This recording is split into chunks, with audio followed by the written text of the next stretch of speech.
But I'd like to move forward. I kind of mentioned earlier in the podcast that there's quite a few people we know personally that are trying to start aviation units, and as they start to formulate those plans and prepare to present them to their politicians, and in some cases they've already been presented, and they're facing the challenges of actually getting the thing going. I'd like to hear how you guys did yours, and maybe some advice you have for people that are in that same position. Yeah, so I'll give a Reader's Digest version of it, and for any listeners, if you have any questions on starting unit, reach out to me. I will send you everything that I have. Nothing that I did is a secret by any means, and if I can save some work for somebody else, then it was all worth it. So I started our program. I think we're going on 7 or 8 years now. And again, it started as a dog handler and not having the availability of air support routinely. Anyway, CHP would help us whenever they could. Fresno so was super good to us. They would come down and help us whenever they could as well. But majority of the time, we didn't have an air asset. When I first became a handler, our county contracted through a private company. I don't know the name of the company, but it was one guy. He had a Robinson R44, had a searchlight on it, no camera, and he installed a police radio in it. And he marketed several agencies in the Central Valley that didn't have air support, essentially saying, hey, I'll be your air support for a contract. We were one of several agencies that signed on with that. He was getting paid, I believe it was $500 an hour, minimum of 1 hour. So every time he got on the radio and said he was in service in our county, that was $500. I never once had him help us, or that company anyways help us on any calls. When we needed him, he was never available, or the company was never available. So that kind of started it. That got the ball rolling. Tulare County is right next door to us to the east, and I noticed that they had acquired a new aircraft. It was a light sport. It's basically a CTLE, light sport airplanes made by Flight Design. They had a small camera system on it. They had a moving map system on it. And I happened to see it one day at the Visalia Airport. So I spoke to their sergeant who's running the unit, just picked his brain about it. And that kind of got the ball rolling. Took about 2.5 years of gathering stats. I knew I only had one shot to present it to my administration, so I wanted to be over-prepared as much as possible. And I gathered stats for about 2.5 years, and I would talk to anybody that would answer the phone. I don't know if Jeff remembers this, but I reached out to him on social media years ago. I saw a picture of your guys' 206 with the display built in the dash. I would talk to anybody that would answer the phone and just gather as much information as possible. Essentially wrote a proposal. Majority of the line staff that I work with, patrol guys, thought I was crazy. It's never going to happen. Some sergeants as well. It's never going to happen. That's a huge expense. But the ball just started getting rolling. I got all the information that I thought I needed, created a proposal. I think at the end, when I presented the proposal to my command staff, I believe it was about 100 pages typed. And then I also created a PowerPoint. My commander scheduled a meeting with our sheriff and our 2 assistant sheriffs, presented it, and I think I got to about 6 slides out of maybe 50, and the sheriff stopped me and said, "Why don't we have this already?" And I said, "Well, that's a good sign." And he stopped me and he said, "Let's buy it. Let's do it." And we went the same route Tulare County did. We bought a light sport airplane. We had a TASE 400 camera on it. we bought a used Aerocomputer UC. I think it was a 5100 back then, with the split display. And our sheriff's mindset was, let's not throw a bunch of money at this. Let's get what we can afford, learn from it, outgrow it, figure out what we need in the future, and then move forward. Fantastic insight on his part. So long story short, about 3 years into this research, we went and picked up a turnkey flight design CTLE. The camera was already installed. When we flew it home, it was mission ready. And our aircrew at the time consisted of all volunteer pilots from the military base. So during my research, I had some buddies that were pilots out at the base. Had him, start talking to people, see if they'd be interested in it. Majority of all military pilots are very into giving back to their communities. So a couple weeks later, he said, hey, I have about 15 guys that would do this for free. They get to fly somebody else's airplane. They don't have to pay for gas, and it's a sense of giving back to their community. So that's how we started. We started with all volunteer pilots. I was a TFO, knew nothing about how to be a TFO, 100% self-taught, and also learned from anybody that, again, would answer the phone and talk to me. Tulare County guys, Fresno County guys, the Highway Patrol TFOs. I would just sit down and take notes. And then we started bringing other deputies on board and teaching them, the basics of TFO. Learned a ton from our volunteer pilots. Like I said earlier, a lot of them are really familiar with FLIR systems, so they helped out tremendously.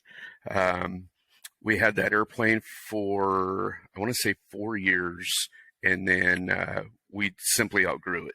And the mission needs, the airplane wasn't capable of it anymore. So that's when our sheriff said, it's time to get a bigger airplane, better camera, and better equipment. And that's where we're at today. Wow.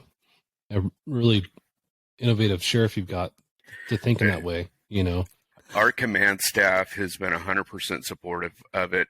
And now, I'm not going to speak for everybody for our agency, but as our successes have increased, the program's kind of proven itself. So now even the people that weren't very supportive of it, oh, it's a waste of money.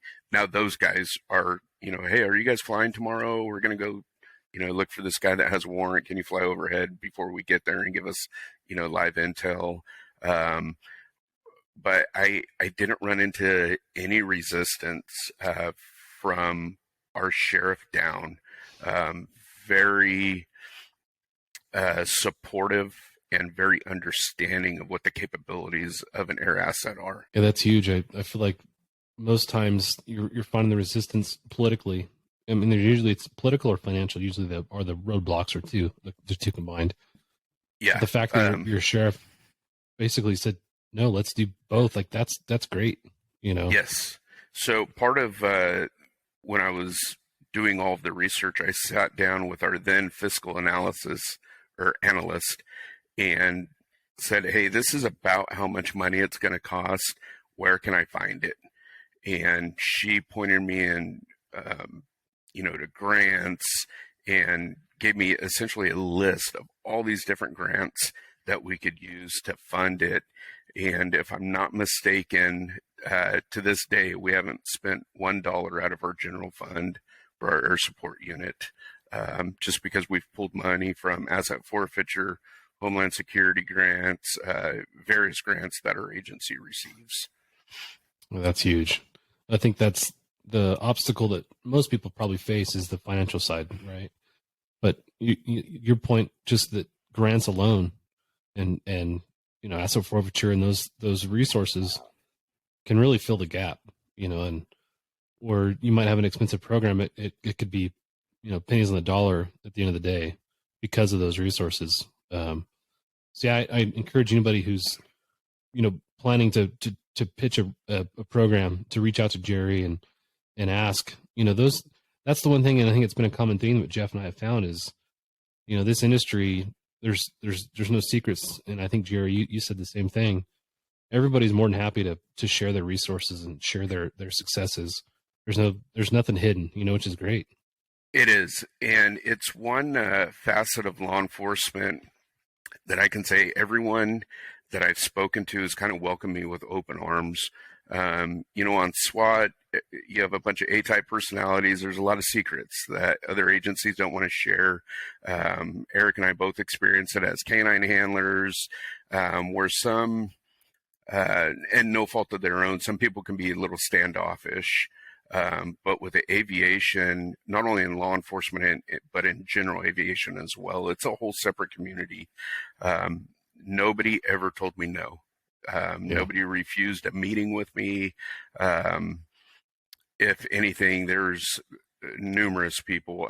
I'll bring up Fresno. So again, those guys have sat down with me for hours, just giving me information that I needed. And I'll show up with a pen and paper and just start writing.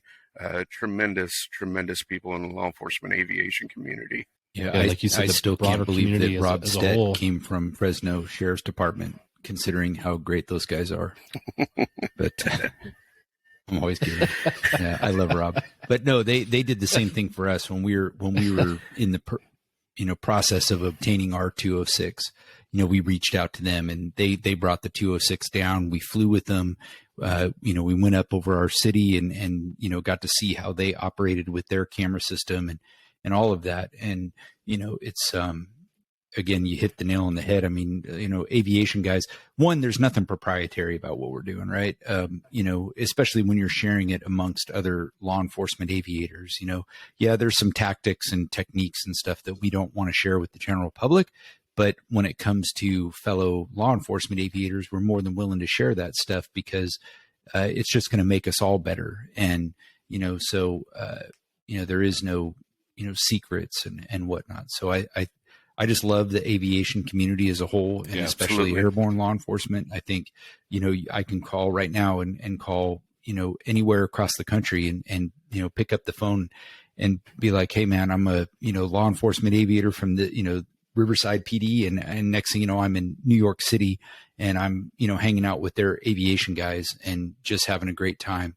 And, there's not a whole lot of jobs where you could just do that. And, law enforcement is one of them, but especially, that small niche of airborne law enforcement aviators, we all have that common bond, and it's a really just a great, group of people to be, stuck with, I guess. There's a night where we had just landed and I saw a car parked outside our hangar, and one, it kind of troubled me. Why is this guy outside our hangar, in a car? So we landed, taxied to our hangar, and ended up being a TFO for California Highway Patrol. And he's from up north, but his mother-in-law happened to live in Hanford. And he saw on flight radar that we're overhead flying, and he just wanted to introduce himself. Started talking to that guy, and he's a genius, just a fantastic TFO.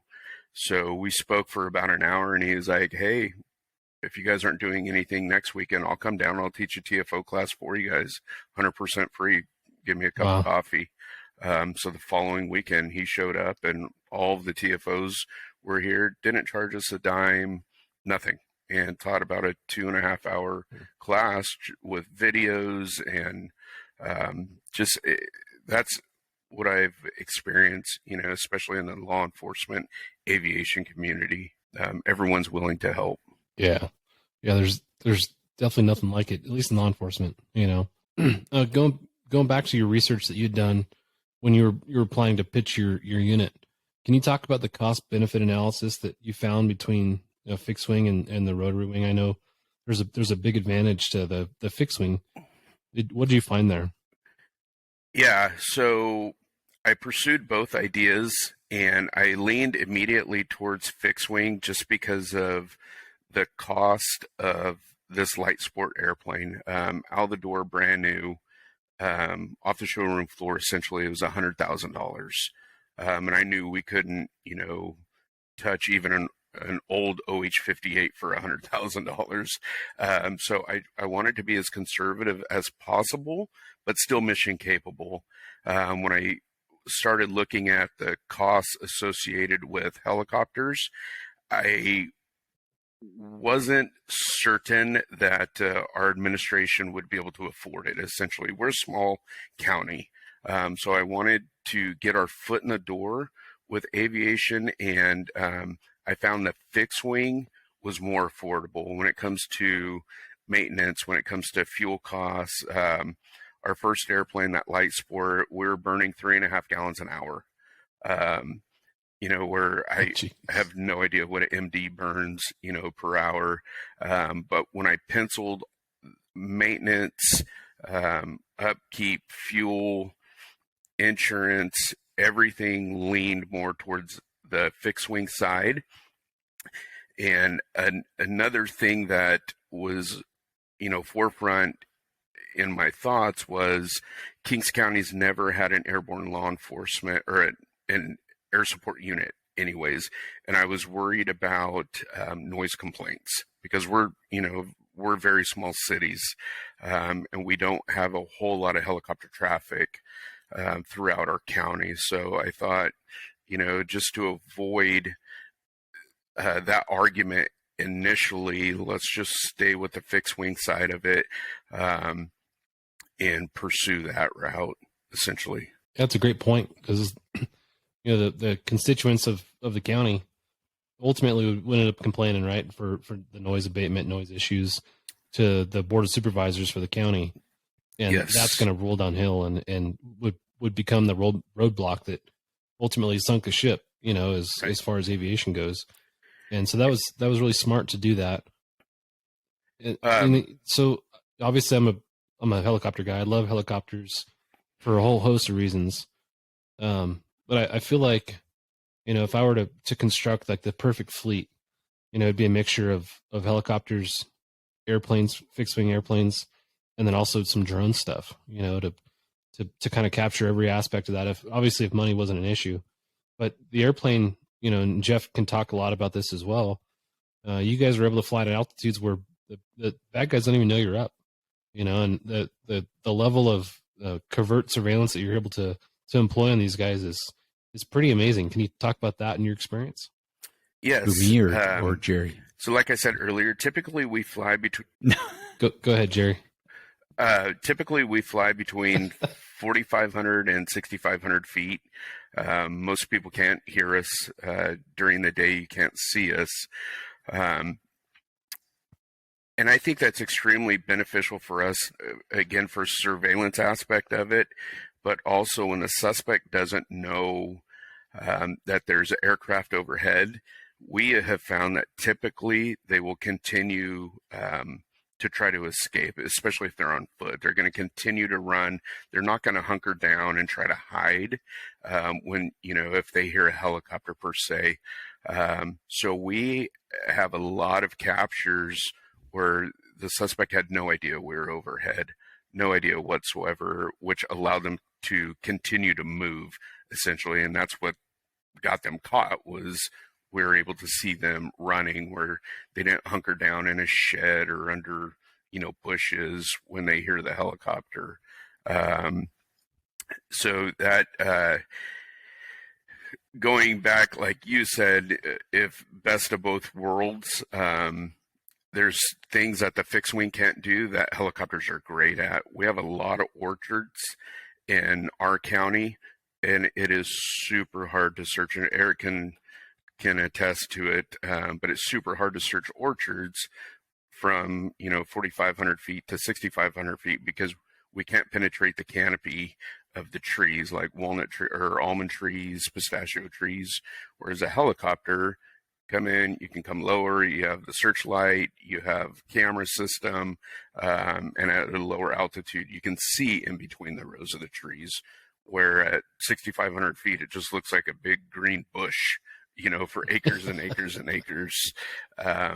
But best of both worlds, again, if like you, if I had all the money in the world, it'd be a combination of fixed wing and helicopters. I know, Jeff, some of the videos that you had posted, I think, I want to say that, I don't even remember if it was a Christmas video, but you posted a video of a suspect trying to hide, and it was to the theme, the song from the Police, "Every Breath You Take, I'll Be Watching You." Yeah. And I wanted, was that from the airplane or was that from the helicopter? Yeah, that was from the airplane. Yeah, that was a burglary rooftop job over in Harupa Valley. And the suspect, I mean, we had him, dead for rights at 3 miles out. I mean, easily when we got the call, and had him on the, eyes on, orbiting the entire time. And, y'all in Kings County fly a lot higher than we did. I mean, for patrol work, we were always down around 1,500 feet AGL, 2,000 feet is where we operated at. And again, I mean, now mind you, we were flying in a much more congested airspace to where, but people just didn't pay attention to airplanes, man. They're listening for those helicopters. And, so even at 1,500 feet or 1,000 feet AGL at night, we were just another airplane flying around until it was too late for them to realize that one friggin' airplane kept just circling around that same area. So I would say dollar for dollar, you will never beat. And I know I'm going to, a lot of my helicopter bros out there are going to be, upset, but I go both ways. I fly airplanes and helicopters. So I'm going to say it is that pound for pound, you cannot beat flying an airplane for a patrol mission. And we proved it. And when our command staff, when we had these meetings about obtaining an airplane, we even had, you have to educate the command staff, because they literally thought, like, well, how are you going to orbit a building or, downtown in, I guess they just don't realize the physics that airplanes and helicopters both orbit. Like, it's what we do. And so we had to convince them that, hey, we can do this from an airplane. We're going to do it from higher altitudes than we would do in the helicopter, but we're going to have the same, slant angles. We're going to have the same views. We will be able to do this. And I mean, immediately we saw our apprehension rate go up using the airplane, because again, bad guys, they're listening for the ghetto bird. They're listening for the helicopter. They're attuned to that. They're not attuned to that little airplane that's up there that's at, and so we didn't have to operate at, the higher altitudes that we would for covert surveillance, where you just don't want, that sketchy character that's going to be listening for any kind of aircraft or, looking at flight radar or whatever. You would, so yeah, we had covert altitudes that we operated at, but our patrol altitudes were just down amongst, all the other airplanes that were flying around. And the only thing we would do is, if we decided to go into a more covert patrol mode, is we would turn off our wigwag landing lights, we turn off our wingtip strobes, and we just have our nav lights and our anti-collision light on, and then we look like every other airplane in the sky. But if we were actively patrolling, we would turn on everything and, light up like a Christmas tree. And I mean, I can street racers to, foot bails to, burglaries in progress, everything we caught from an airplane. And we probably wouldn't have caught a lot of those from the helicopter, because they just would have known we were there, and we weren't operating at some crazy high altitude either. So, yeah, man, if I was going to start an aviation unit, it would be with an airplane. And if you're starting an aviation unit and all you're doing is a patrol or patrol surveillance, if you don't have a search and rescue, gone are the days, I mean, really, in most areas, of like, oh, hey, the helicopter has to land to, take a suspect into custody. Those kind of things.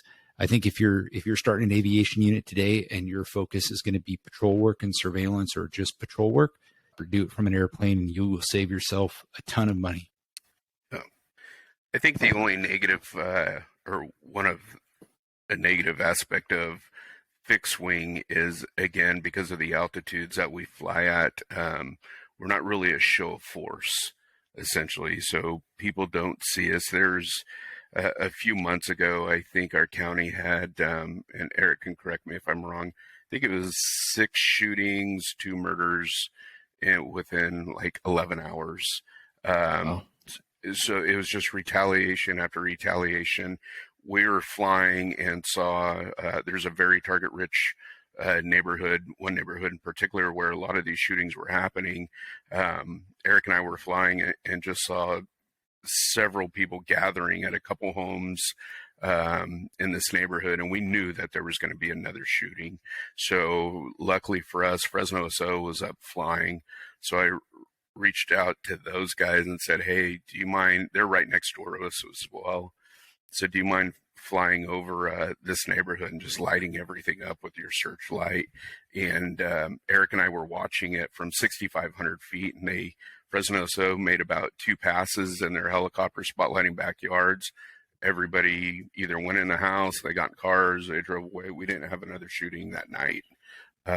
So that's something, excuse me, that, we don't have the capabilities of doing in an airplane.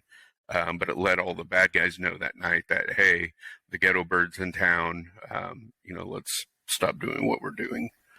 It's funny. We always refer to the sound of the helicopter, the decibels of justice, as we refer to it when the helicopter's down low. I mean, it really is it's a show of force, like you said.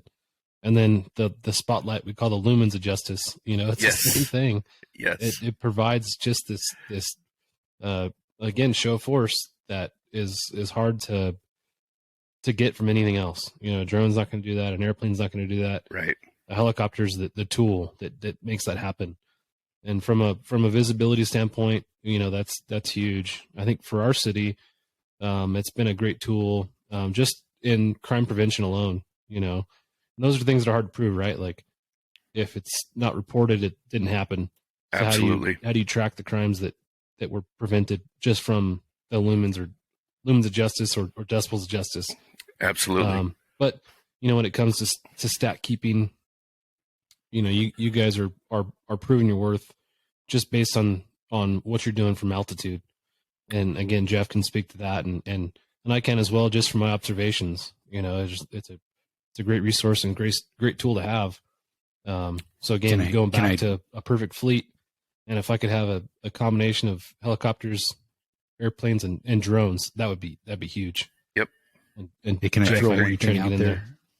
Yeah, is during the civil unrest in 2020, talking about like a show of force, like so we're up in the airplane and we're watching the riots in Riverside and what's going on, and they had a group that was trying to start shenanigans at like the mall and breaking windows and then move into different areas.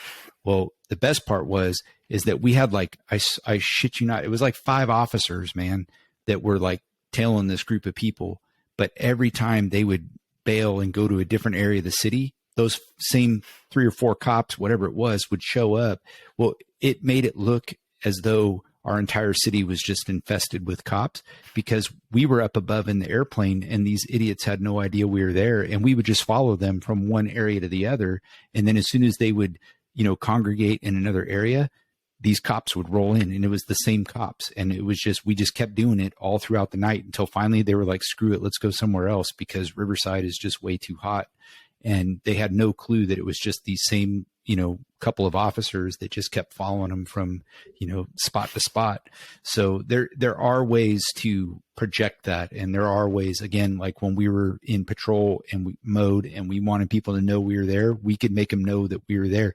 Not as dramatic as we could with the whole shock and awe of a helicopter coming in low level and, popping blades and lights and all that kind of stuff. But I think that if you consider other alternatives to the way you want to solve that problem, you can do it with an airplane and do it at a fraction of the cost that it would cost you to staff and train and maintain an helicopter over the course of a year for the, several times that you might need the shock and awe of the helicopter. And I think y'all are doing it right. Like if you've got another agency that's got a helicopter, lean on them for those times that maybe you need a helicopter for something. But I think the day to day, I think you guys are killing it with the airplane, and I'm a huge fan of it, and keep it up.